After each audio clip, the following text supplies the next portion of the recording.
published a report named Learning to Be the World of Tomorrow. This report recognizes that education should be universal and lifelong, proposed that member states adopt lifelong education as the master concept of education policies. The important role played by lifelong learning in ensuring sustainable development is reflected in the fourth Sustainable Development Goal adopted at the 2015 United Nations Sustainable Development Summit, which calls upon countries to ensure inclusive and equitable quality education and promote lifelong learning opportunities for all. Then here is the question. What exactly does lifelong learning mean? In other words, what exactly does life learning mean to you, to your family, in a broader word concept to your nation? However, while countries have placed huge emphasis on lifelong learning, there is no real agreement on what exactly life learning means. According to what I found out, countries are defining life learning by linking it with labor force development. Some countries are trying to build competitive and dynamic knowledge-based economy in the world that is capable of sustainable growth with more and better job spaces. Lifelong learning is seen as important for the individual's personal development, for the development of democracy and social life, and for ensuring that humanistic values are upheld in work and life. I'm an entrepreneur. I believe for today I'm working as an ambassador of many young business ladies in my country on this stage. What do I look from my employees or my business partners? What makes them be accepted to work at the companies? Most importantly, what makes them be accepted to keep working at their current workplace? Fortune.com conducted a survey with over 100 CEOs whose companies are listed in 100 best companies to work for. They asked them to name the single most important thing they look for in a potential hire. Let me share with you the summary of their responses based on my own observation. Amazingly, their responses were exactly what I look for from my workmates. They actually matched together, and which makes me feel like I'm not the only one who think the way I think today. What do we look for? Number one, people who genuinely care about others and are happy to serve in whatever ways are necessary. We can teach people technical skills, but what makes an ideal candidate is someone who is committed to serve others. Second, people who have desire to accomplish something great. We need to make sure that people have passion for things they do, especially for my company. 3, people who are self-motivated. I believe it represents their will to develop themselves. We want people who want to develop themselves so that my company can develop.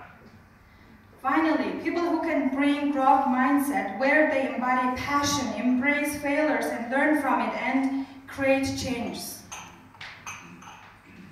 I have a question. Where do we learn all these things? Exactly when do we start all of this? We want people who knows how to love and how to care for the people who are around you. How do we learn this? Respect, responsibility, commitment, compassion, curiosity, collaboration, humility. Do you have all these qualities? I don't care who you are. I don't care how handsome or perfect you are. I only care about these things. Do you have it? Where do we learn it? I think for thinking for many years and after all this observation, I thought at home. Our current education system is not ready to provide you with the service that teaches you all of this.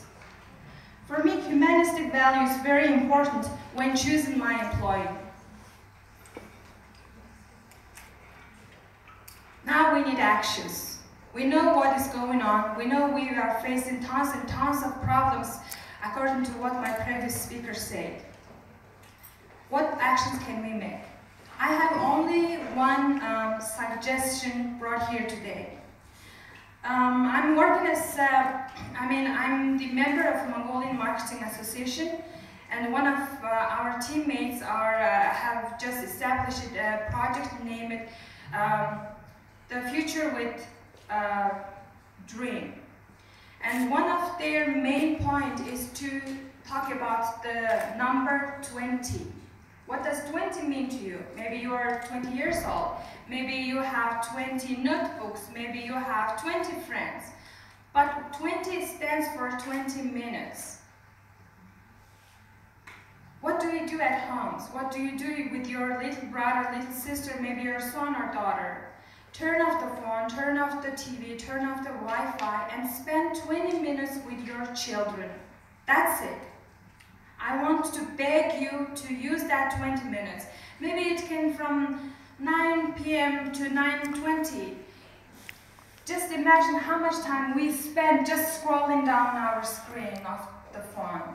20 minutes stands for 20 minutes for the people you care about. At this stage, what can we do about it? First of all, modeling. Never underestimate the power of teaching through example. Humility must be consistently modeled as a lifestyle. Be a good role model. Second, encourage them to be the very best they can be. Help your child achieve with confidence.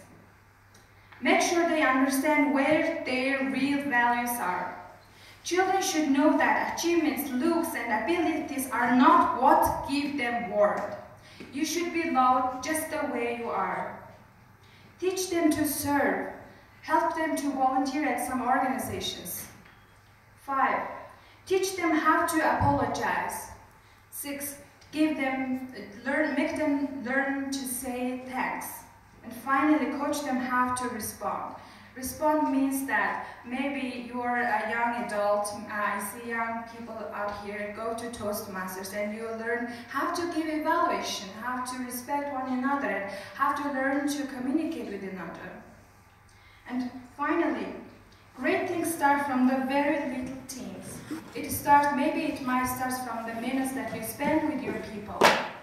You may not be a father or mother of somebody else, but you are an example to the people who are around you. You will never know whose idol may be example of you of. And it may seem little, but little by little we can achieve greater things. And finally, I would like to say that individually we are one drop, together we are an ocean, so we can make big impact in the future by spending 20 minutes a day. Thank you.